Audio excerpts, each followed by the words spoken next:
thumbnail అందరూ చూసే ఉంటారు. thumbnail ముఖ్యంగా నేను ఏపీ నీట్ విద్యార్థులకి బ్యాడ్ న్యూస్ అని చెప్పి తెలియపరిచాను. సో ఎందుకు ఏంటి అని చెప్పి డీటెయిల్స్ లోకి వెళ్ళే ముందు అసలు గత ఏడాది కూడా ఇటువంటి పరిస్థితులే ఏపీ విద్యార్థులకు జరిగినాయి. లాస్ట్ ఇయర్ కౌన్సిలింగ్ లో కూడా ఇట్లానే చాలా మంది సీట్లు రాలేకపోయినాయి ఇటువంటి పరిస్థితుల వల్లే. అసలు లాస్ట్ ఇయర్ ఏం జరిగిందని చెప్పి మీకు క్లుప్తంగా తెలియపరుస్తాను. డీటెయిల్స్ లోకి వెళ్ళిపోతే లాస్ట్ ఇయర్ మనకి అప్పటి తెలంగాణ ప్రభుత్వం కరెక్ట్ గా కౌన్సిలింగ్ స్టార్ట్ అయ్యే ముందు ఒక జీవో ఇష్యూ చేశారు. ఏంటంటే అది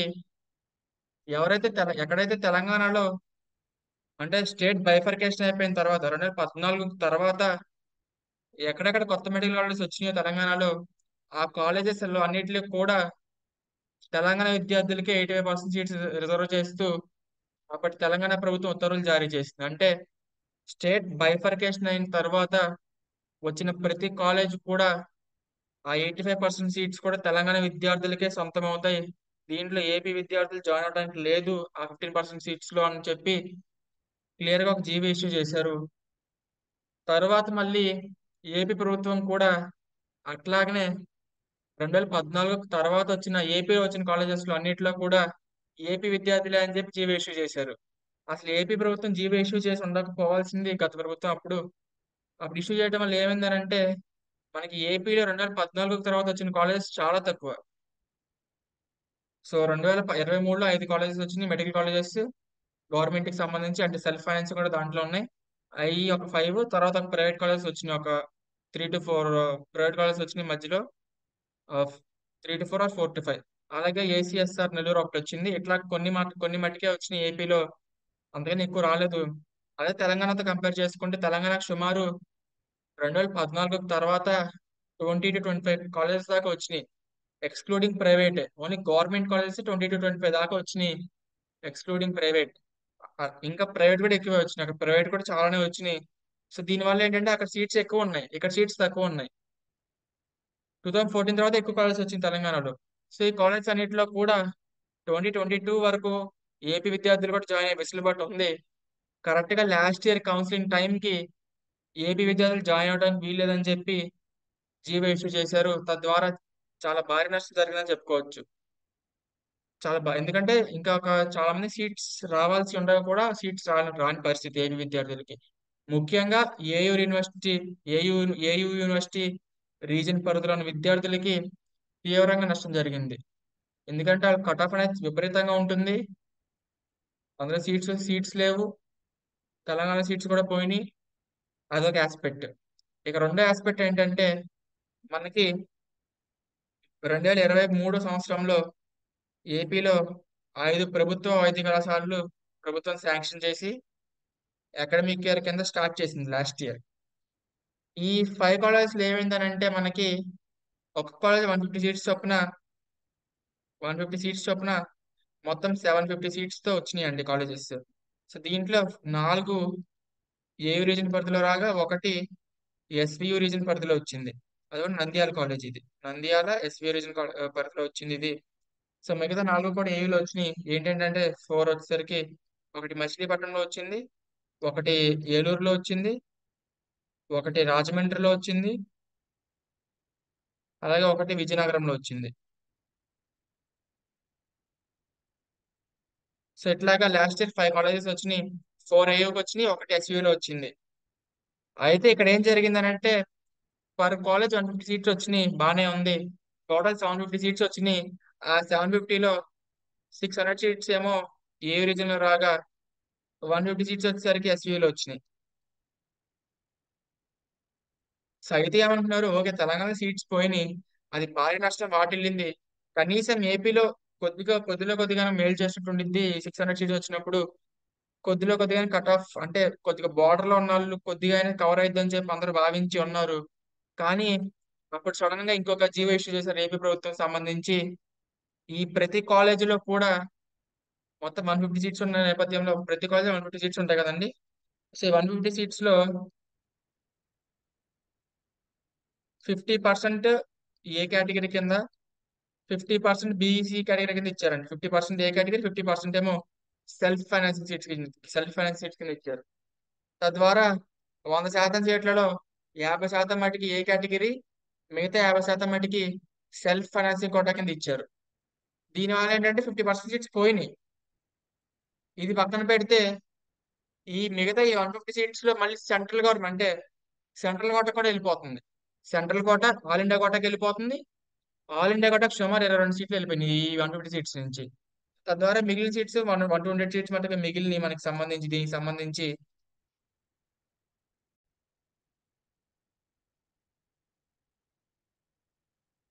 సో 128 సీట్స్ మటుకే కంప్లీట్ గా ఏపీ విద్యార్థులు జాయిన్ అయ్యే వెసులుబాటు వచ్చింది.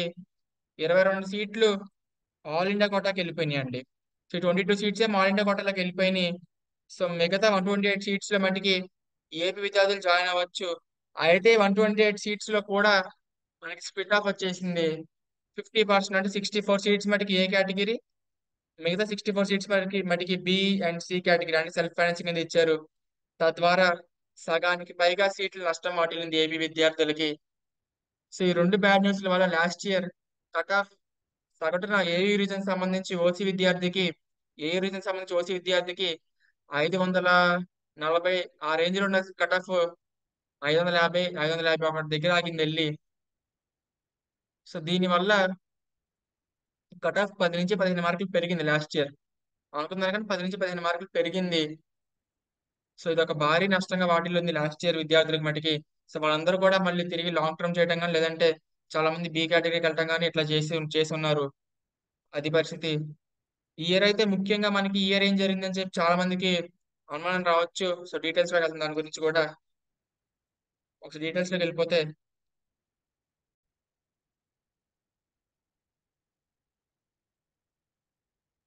మనకి ప్రముఖ దినపత్రిక వాళ్ళు సో ఒక ఆర్టికల్ ని ప్రచురించారు. దాంట్లో ఒకసారి చూసుకుంటే వైద్య కళాశాలలో గత ఏడాది ఫీజులే కొనసాగింపు అని చెప్పి తెలియపరిచారు. సో దీంట్లో పెద్దగా ఇబ్బంది ఏం లేదు. సో లాస్ట్ ఇయర్ ఫీజులే ఈ ఇయర్ కూడా కంటిన్యూ చేస్తున్నట్లు ప్రభుత్వం ఉత్తర్వులు ఇచ్చినట్లుగా అంటే ప్రభుత్వం భావిస్తున్నట్లుగా తెలియపరిచారు. సో వైద్య కళాశాలలో గత విద్యా సంవత్సరం అంటే 2023-24 ఫీజుల విధానాన్ని ఈ ఏడాది కూడా కొనసాగించాలని రాష్ట్ర ప్రభుత్వం భావిస్తోంది. ప్రైవేట్ వైద్య కళాశాలల్లో 2020 నుంచి 23 సో 2020 నుంచి 2023 వరకు ఇది బ్లాక్ పీరియడ్ గా తెలియపరిచారు. సో అంటే 3 ఇయర్స్ ఒకసారి ఫీజెస్ ని ఎస్టిమేట్ చేసి రివైజ్ చేస్తా ఉంటారు. ఆ కాలేజ్ నుంచి వచ్చిన ఆ వాళ్ళ నుంచి వచ్చిన వినతులు అన్ని ఆధారంగా తీసుకుని ప్రతి ఇయర్ 3 ఇయర్స్ ఒకసారి మనకి ఫీజు ఎస్టిమేట్ చేస్తా అంటే రివైజ్ చేస్తా ఉంటారు. యూజీలో కరీంనగర్ కోటాలో 15,000, బి కేటగిరీలో 12 లక్షలు, సి కేటగిరీలో 36 లక్షలు ఫీజు తీసుకుంటున్నారు. యాక్చువల్గా లాస్ట్ ఇయర్ దాకా 12 lakhs, 36 lakhs సి కేటగిరీ వరకు ఉండాలి. కానీ లాస్ట్ ఇయర్ కూడా రివైజ్ చేశారు ఫీజెస్ ని. సో మీకు తెలుసుకోవాల్సింది ఏంటంటే లాస్ట్ ఇయర్ కూడా ఫీజెస్ ని ఎస్టిమేట్ రివైజ్ చేశారు. ఆ 3 ఇయర్స్ బ్లాక్ పీరియడ్ ఉన్నా కానీ అని చెప్పి తెలియపరిచారు. 3 ఏళ్ల బ్లాక్ పీరియడ్ ముగిసినందున ఈ విద్యా సంవత్సరం నుంచి ఫీజులు మారాలి. అయితే కోర్టు కేసులు ఇతర కారణాలతో గత విద్యా సంవత్సరం కరీంనగర్ కోటాలో 20%, యాజమాన్య కోటాలో 10% మేర ఫీజులు పెంచారు. సో 3 ఇయర్ బ్లాక్ పీరియడ్ అవ్వలేదు లాస్ట్ ఇయర్ కి. అవ్వకపోయినా కానీ అప్పుడు అప్పుడు ఎడ్యుకేషన్ ఇన్స్టిట్యూషన్స్ వాళ్ళు కోర్టు కేసులు వాటన్నిటిని బేస్ చేసుకుని లాస్ట్ ఇయరే మనకి ప్రైవేట్ కాలేజెస్ లో ఫీజెస్ ని పెంచారు. సో బి కేటగిరీ 13.2 లక్షల దాకా చేశారు. సి కేటగిరీ 39 lakhs దాకా చేశారు. ఆ సి కేటగిరీ అనేది ఆ కాలేజెస్ వాళ్ళ ఇష్టం బట్టి ఉంటుంది. వాళ్ళు ఎంతైనా పెట్టుకోవచ్చు.